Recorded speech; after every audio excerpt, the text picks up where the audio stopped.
Goeiedag, baie welkom by die 5de en laaste sessie van die Ring van Vadervuur se Pinkster vir 2025. My naam is Joepie Stoyer van Sasolburg-Fontein gemeente. In sessie 1 het ons met mekaar gesels oor die belofte en die krag van die Heilige Gees volgens Handelinge 1. Fritz Kotse het daaroor gepraat. Volgende was die vrug van die Gees gewees, Galasiërs 5, wat deur Jan de Man hanteer is. Ons derde sessie was die gawes van die Gees, wat ons kry in 1 Korintiërs 12, en François van Tonner het daaroor gesels. Vierde sessie was die leiding van die Heilige Gees, soos dit aantref in Romeine hoofstuk 8, en Rolf Pienaar het dit hanteer. En vandag gaan ons stilstaan by Efesiërs hoofstuk 1, en ons tema vandag is die waarborg van die Heilige Gees. Kom ons bid saam. Here, ons bid dat U seën op ons sal rus, waar ons vandag so elektronies by mekaar sal kom. Here, ons is wyd verspreid, maar ons weet dat ons U kinders is, en deel is van U familie, want U is die hoof van die kerk. Mag U elkeen van ons seën, en mag ons U verheerlik met alles wat ons doen. Ons bid dit in die naam van die driemaal heilige God, God die Vader, die Seun en die Heilige Gees. Amen. Die teoloog Paul Tillich het 'n artikel geskryf oor die krag van Pinkster in die vroeë kerk. En die titel van sy artikel was, Almal is welkom. En as mens daaroor dink, dan was dit 'n geweldige revolusionêre tyd in die vroeë kerk, toe die Heilige Gees uitgestort is en soveel dinge verander het. En as mens dink aan die artikel wat geskryf is met die titel van, Jy is welkom, is dit juist 'n tema wat hy gekry het uit die hand van Efesiërs hoofstuk 1, wat deur Paulus geskryf is. In die eerste plek skryf Tillich vir ons, dat ons is welkom, omdat God sy hart vir die mensdom oopgemaak het. Aanvanklik was dit net die Jode gewees, wat uitgekies was om die lig van God te laat skyn.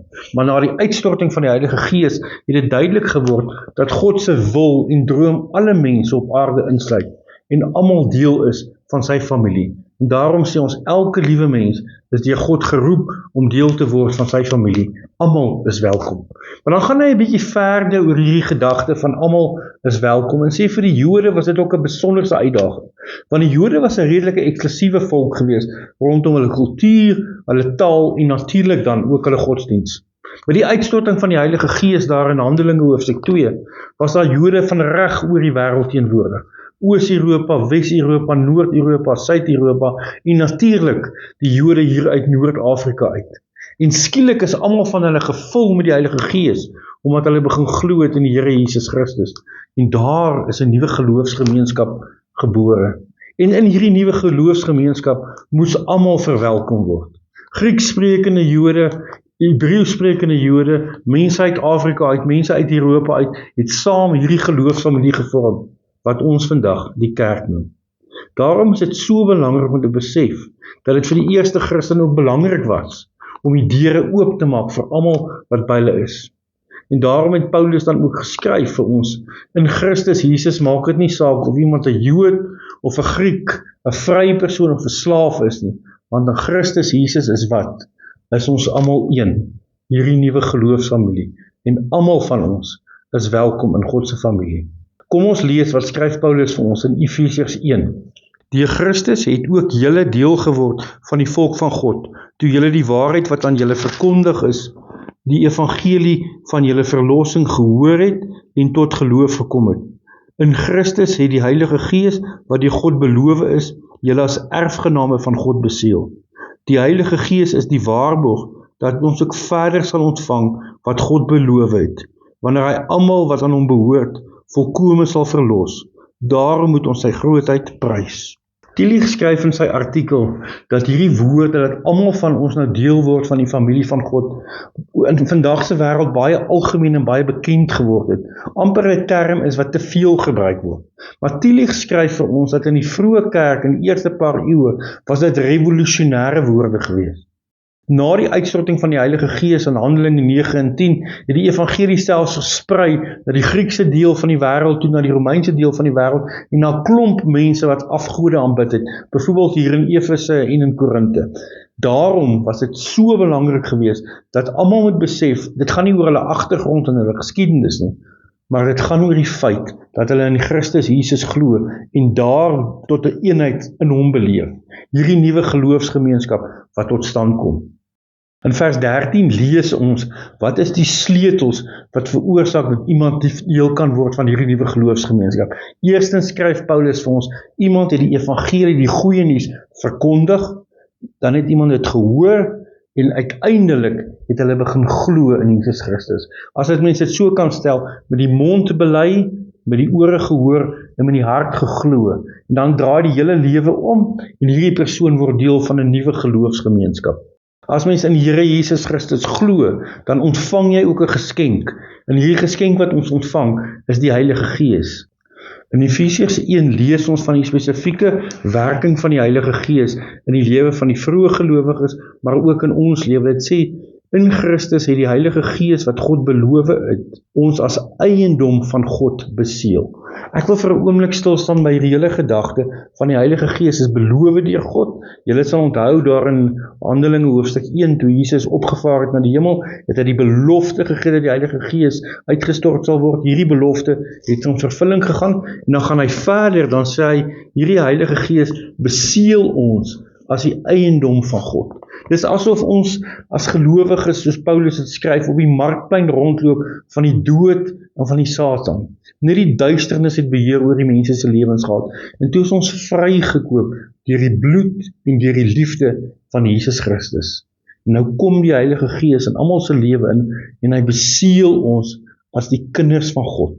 Dis amper asof die Heilige Gees God se vingerafdruk op ons sit, of hy sy handtekening op ons sit. Ons moet onthou, ons almal is die handewerk van die lewende God. En toe die duisternis, die Satan gekom, en ons kom wegsteel, en daai verhouding kom verbreek. Jesus Christus het dit kom heel maak, maar dan kom sit die Heilige Gees, God se teken ook op ons lewens.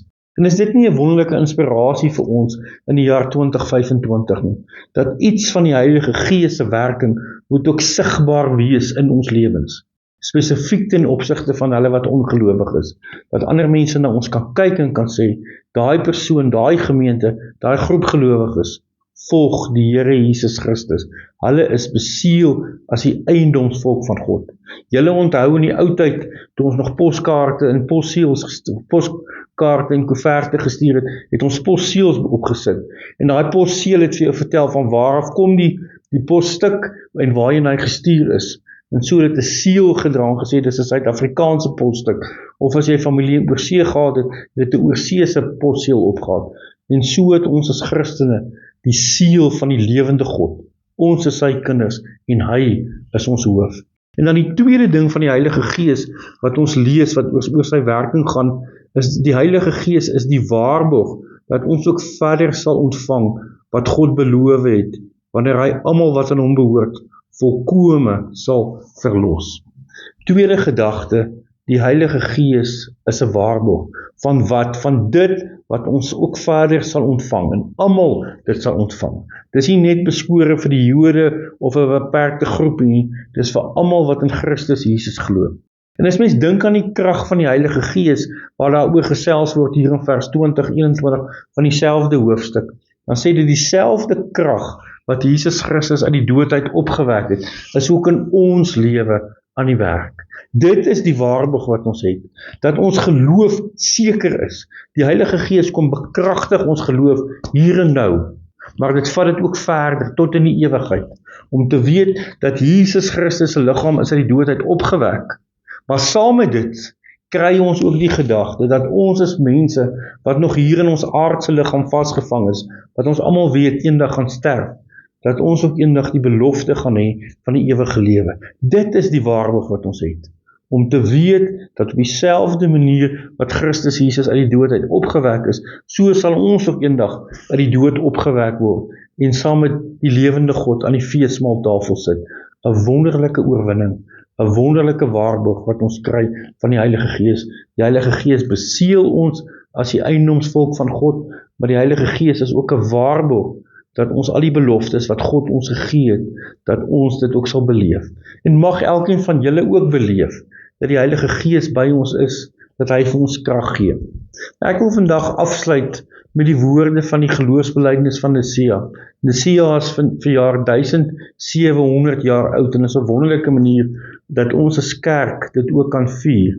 Nicea maak die volgende belydenis: ons glo in die Heilige Gees, wat self God is en wat lewend maak. En daai lewend maak gaan oor hier en die nou, maar ook eendag saam met God, as ons kan beleef hoe hy ons uit die dood laat opstaan, om vir ewig saam met hom te leef. Mag elkeen van julle vrede en genade beleef. Kom ons sluit af met gebed. Here, baie dankie vir alles wat ons in hierdie Pinkstertyd saam kon beleef. Dat ons saam kon reis as die ring van Vaalrivier, na u woord en u gees luister. Ag en Here, ons wil bid in die weke en in die dae wat voorlê, dat ons vrug sal dra in u koninkryk. Ons bid dit in die naam van die Vader en die Seun en die Heilige Gees. Amen.